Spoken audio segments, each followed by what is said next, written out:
نور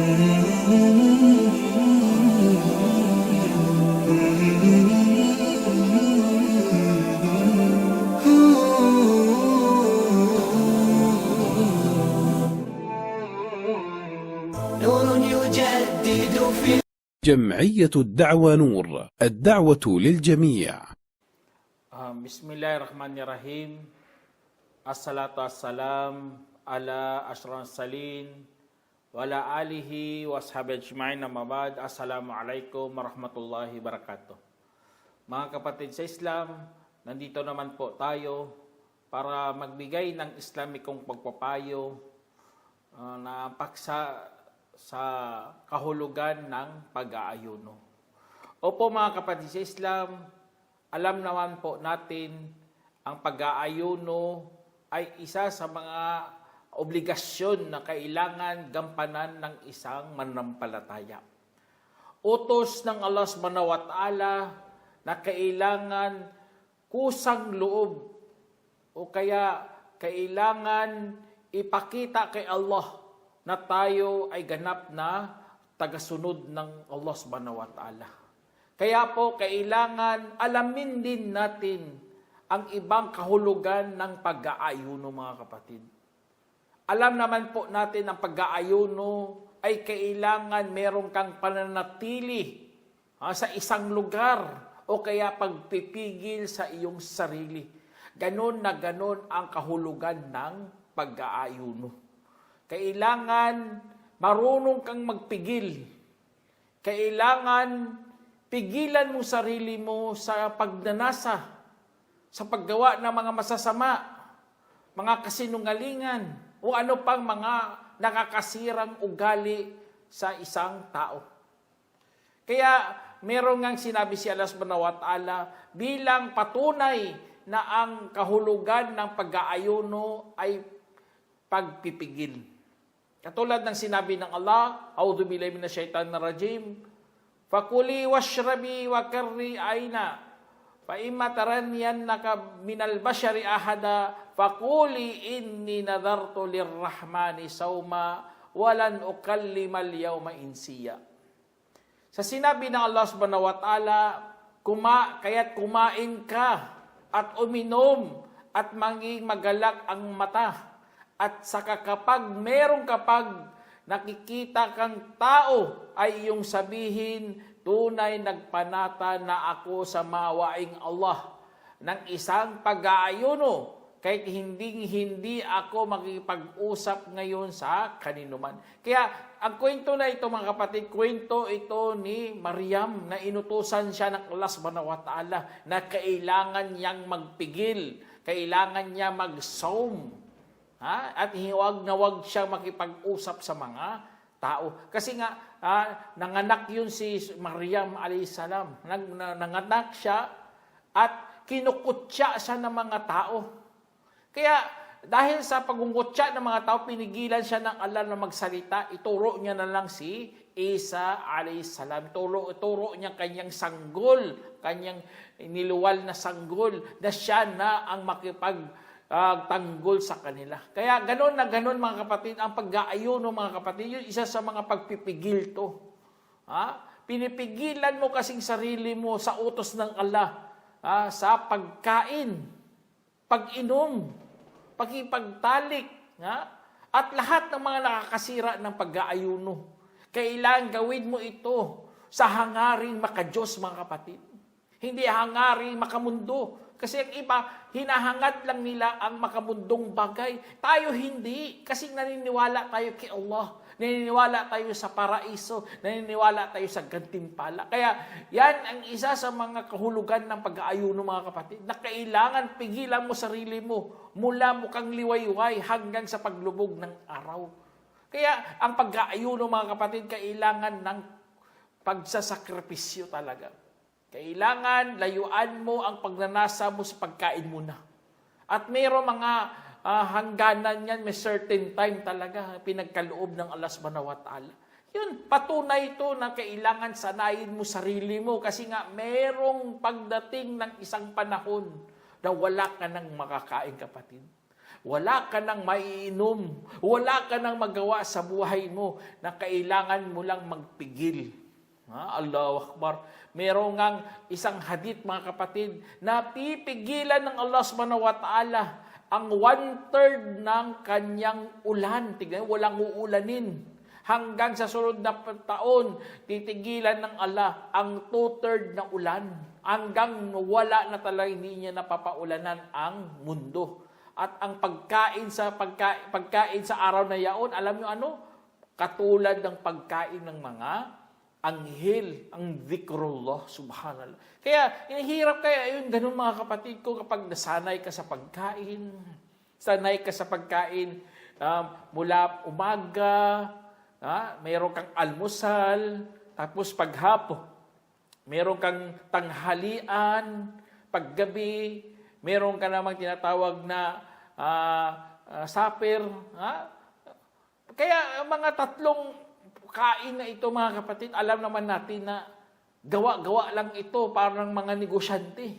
Para sila yumaman, para ikaw kumain ka ng kumain. Dati hindi naman ganun ang mga cycle ng pagkain. Wala namang breakfast, wala namang lunch, wala namang supper. Dati kung anong mahanap ng pagkain yun, kakainin nila. Kaya sa Islam, mga kapatid, dapat marunong ka talaga magpigil sa mga ganitong mga pagnanasa sa pagkain. Kasi nga, para maramdaman mo ang tunay ng diwa ng kahulugan ng pag-aayuno. Ma-appreciate mo talaga ang pagkain mo, kapatid. Alam naman natin, katulad ng mga magsasaka, subhanallah. Hirap kaya magsaka. Kukuha sila ng mga butil, mga aanihin nila, mga butil lang yan, hanggang dumami naging 1 kilo, 1 sako, ano pa dyan, tapos kakainin mo, tapos isayo. Nag-aaksaya ka lang, pinagtatapon mo lang, hindi mo inubos ang kinakain mo. Allah musta'an. Hindi mo alam ang hirap ng magsasaka. Kaya, dahil sa gutom na yan, mga kapatid, doon magkakaroon ng tunay ng diwang iyong pag-aayuno. Nagkaroon ka ng pagbumuni, bumabalik ka sa original talaga. Pinagbulan. Kasi nga, nagkakaisip ka na. Tumatakbo ng iyong tunay ng diwa ng iyong pag-iisip. Kaya, Allahu Akbar, kaya nagkakapag-isip ka ng maayos eh. Pati nga Ramadan. Ramadan, mga kapatid.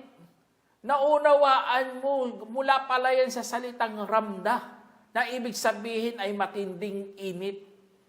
Kaya Ramadan, kaya tinapat talaga ang pag-aayuno sa matinding init. Alhamdulillah, panahon natin ang Ramadan malamig, pero darating talaga yan. Meron talagang init. Pero makikita mong iba, sa sobrang paniniwala nila kay Allah subhanahu wa ta'ala, naunawaan nila kahulugan ng pag-aayuno, nagtitiis talaga sila kahit banat sila sa pagtatrabaho, kahit bilad sila sa init ng araw, kapatid. Binabasa na lang nila ang kanilang mga tawil na nilagay nila sa kanilang mga ulo, mga kapatid. Dahil yan sa pagsunod kay Allah. Ramdam kasi nila ang kahulugan ng Ramadan. Hindi patulog-tulog lang, hindi upo ka lang doon, hindi ka nagagawa. Ang iba kasi nagtatrabaho sa gabi, hindi nila maramdaman ang pagkaayuno. Pero ang iba, nagtatrabaho sa bilad sa araw. Uhaw na uhaw. Hindi na makipagsalita kasi nga nawalan na sila ng basa, wala na silang laway, mga kapatid. Wala na, hindi na nababasa ng laway kanilang mga bibig. Wala na. Kaya, ang kanilang ginagawa, nagpapatuloy pa rin sila kahit hindi na sila nagsasalita. Subhanallah. Kahit hirap na sila sa pag-aayuno. Kasi nga, alam na alam nila, kapatid, ang pag-aayuno ay meron talagang magandang kahulugan. Kahulugan kung saan inuugnay kay Allah subhanahu wa ta'ala.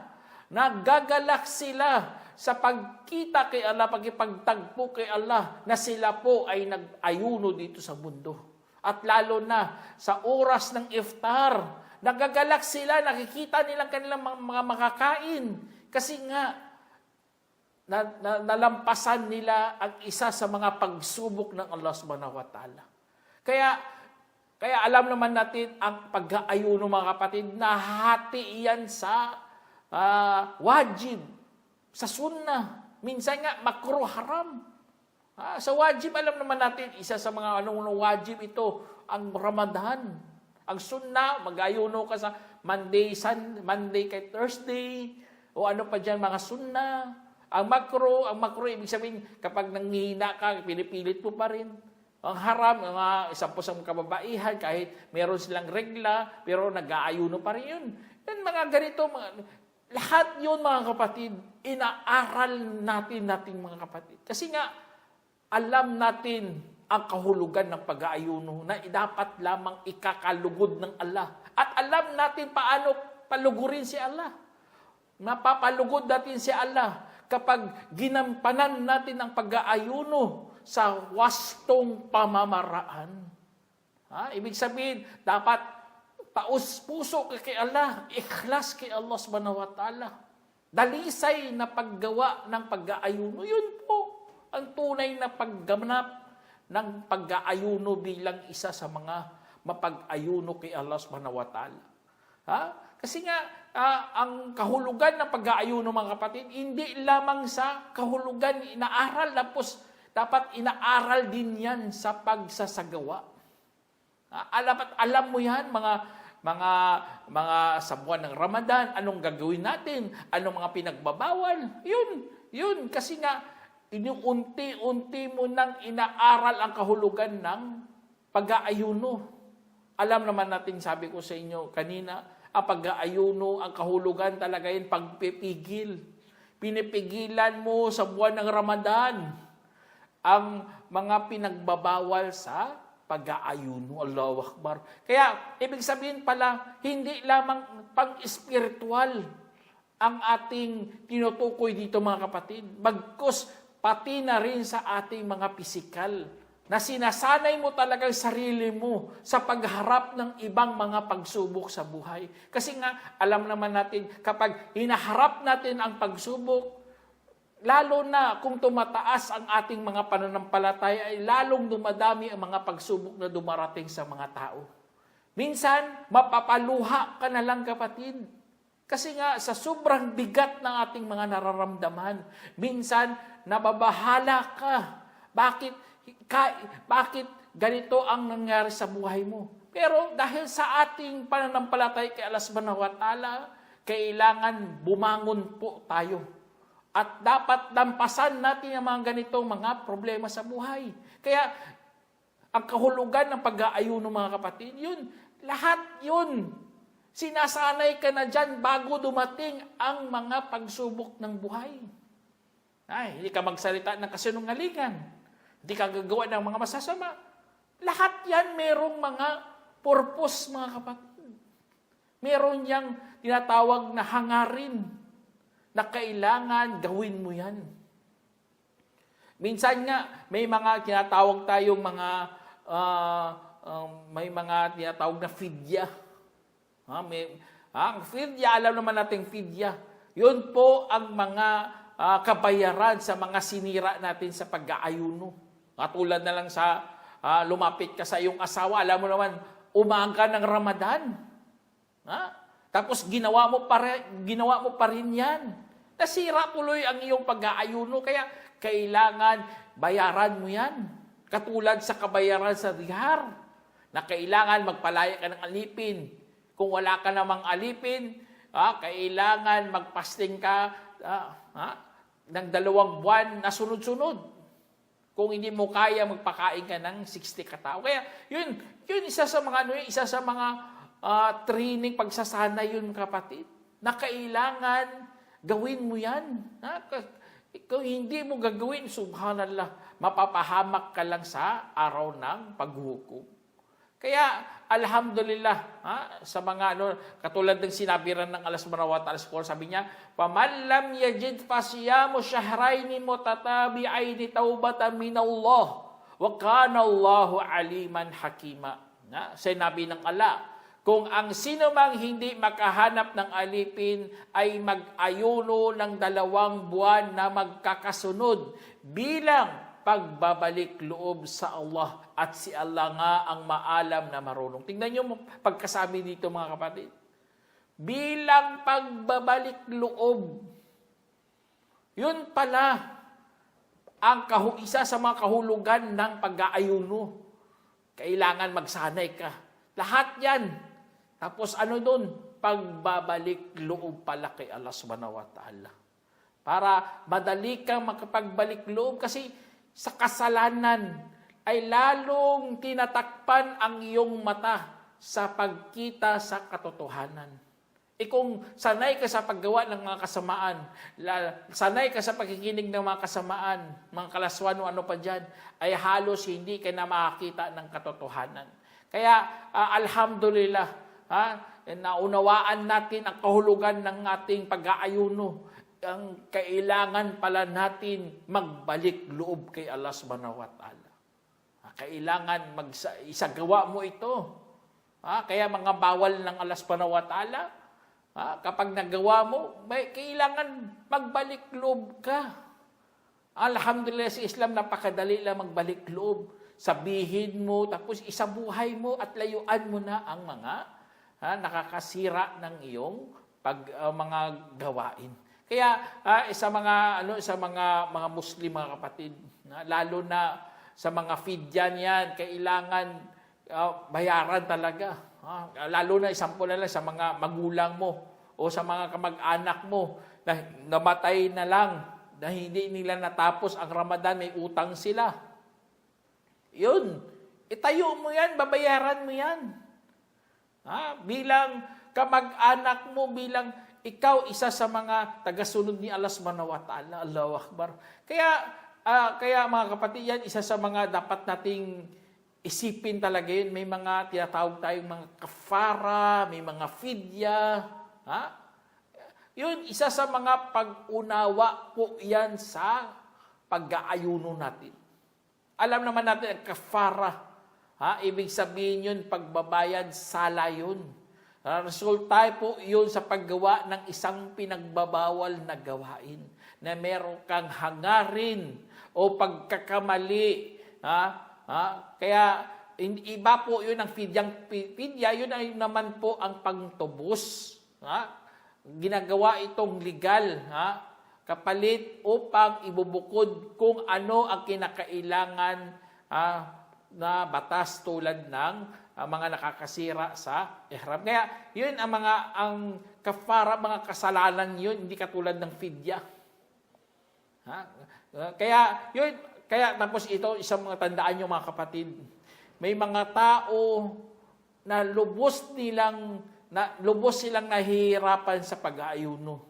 Kasi nga, ramdam nila ang fasting, lalo na sa ibang lugar, mahaba ang oras. Mahaba, example lang doon sa Netherlands.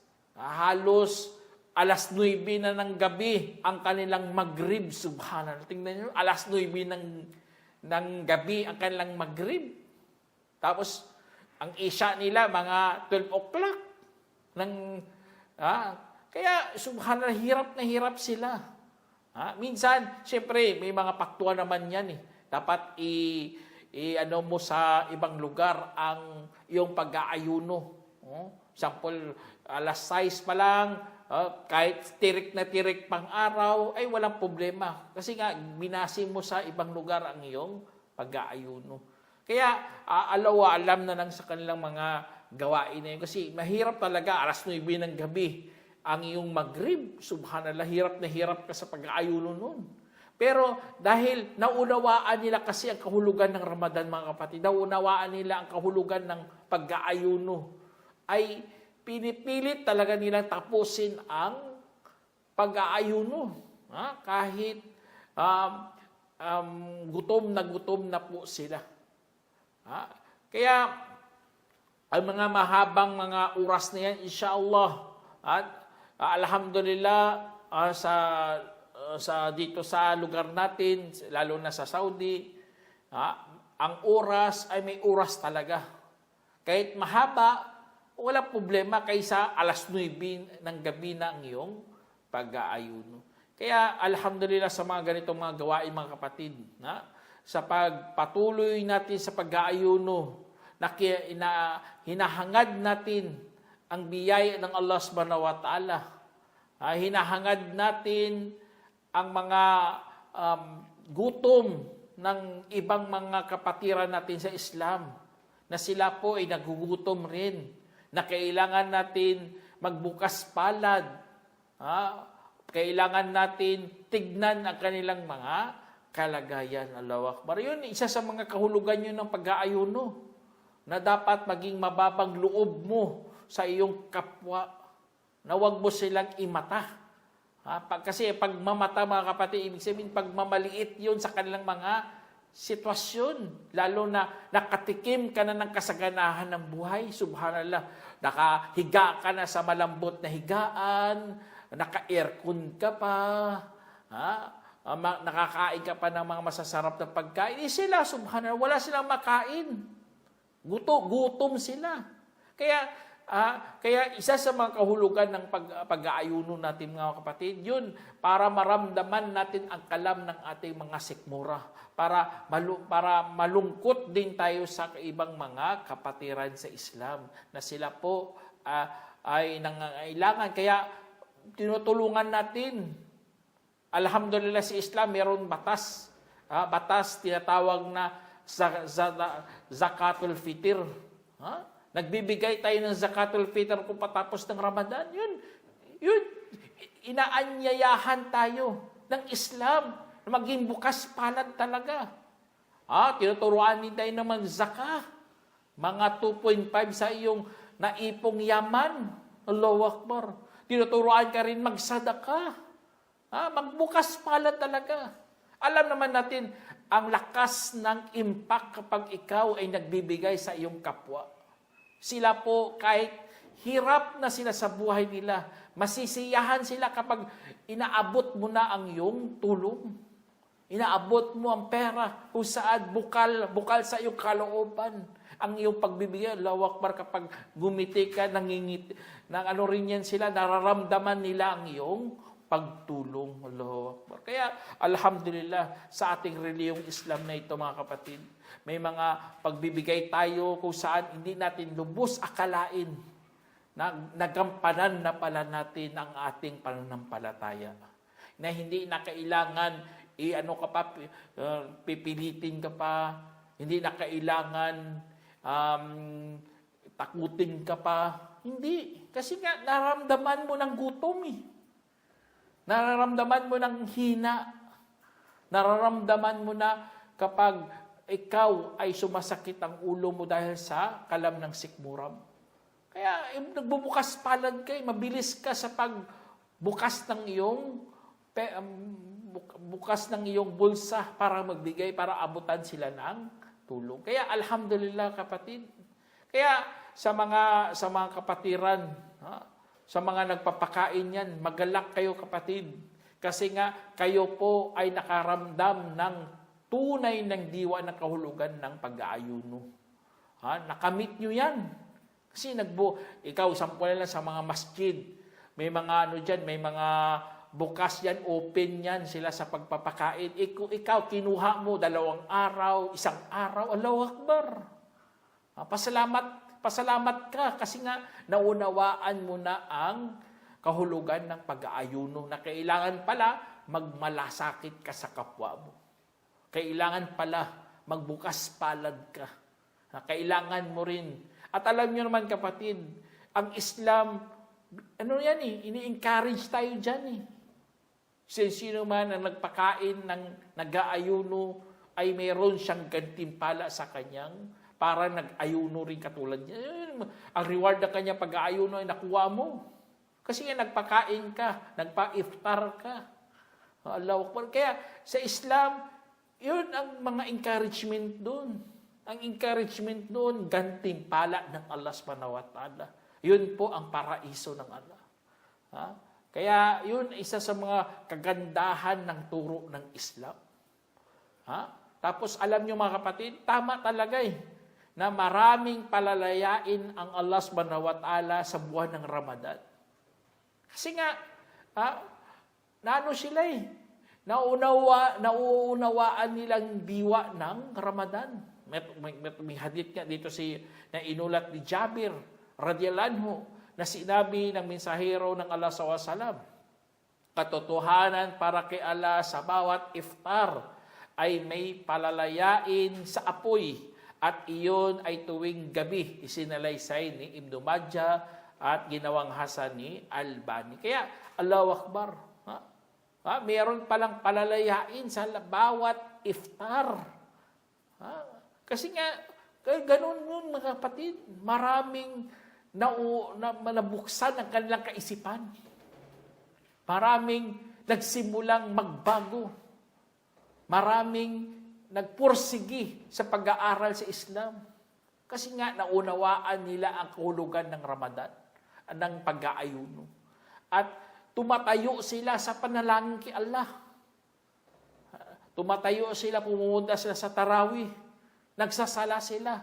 Sinasamahan nilang imam, sinasamahan nilang maraming mga Muslim na nanalangin, nagdudua kay Allah subhanahu wa ta'ala. Tinutugon nila talaga, kapatid. Allahu Akbar. Ang iba, hindi mo nakikita. Sa buwan ng Ramadan, nakikita mo, napupuno ang masjid. Kasi nga, naunawaan nila, mga kapatid, ang diwa ng kahulugan ng pag-aayuno. At palalayain ng Allah subhanahu wa ta'ala bawat alipin. At gagawin katanggap-tanggap ang kanilang mga panalangin. Kaya itinakda talaga ng Allah subhanahu wa ta'ala ang pag-aayuno na yan. Katulad ng sinabi ng Allah subhanahu wa ta'ala, Ya ayyuhalladhina amanu kutiba alaykumus siyamu kama kutiba alal ladina min qablikum la'allakum tattaqun. Na sinabi ng Allah, o mga yaong sumasampalataya, itinakda sa inyo ang pag-aayuno katulad sa itinakda sa mga nauna pa sa inyo. Baka sakali kayo'y matatakot. Yun, baka sakali kayo'y matatakot. Yun ang dahilan doon. Ang iba kasi nagpapasting walang takot, pero dahil nabuksan sa iyo, naunawaan mo ang kahulugan ng pag-aayuno, doon mo lubos maunawaan takot. Isa sa mga kahulugan pala ng pag-aayuno ay matakot sa Diyos. Kasi alam naman natin ang pag-aayuno, hindi mo pwede ipakitang tao to. Pwede ka naman magtago Pwede ka man kumain, pwede mo uminom, tapos sasabihin mo nag-aayuno ka. Pero hindi para kay Allah. Kaya dahil doon, nararamdaman mo ang tunay na takot kay Allah subhanahu wa ta'ala kasi nga naunawaan mo ang kahulugan ng pag-aayuno. Sana mga kapatid, meron kayong nakunang aral. Hanggang dito na lang. Assalamualaikum warahmatullahi wabarakatuh. جمعية الدعوة نور، الدعوة للجميع.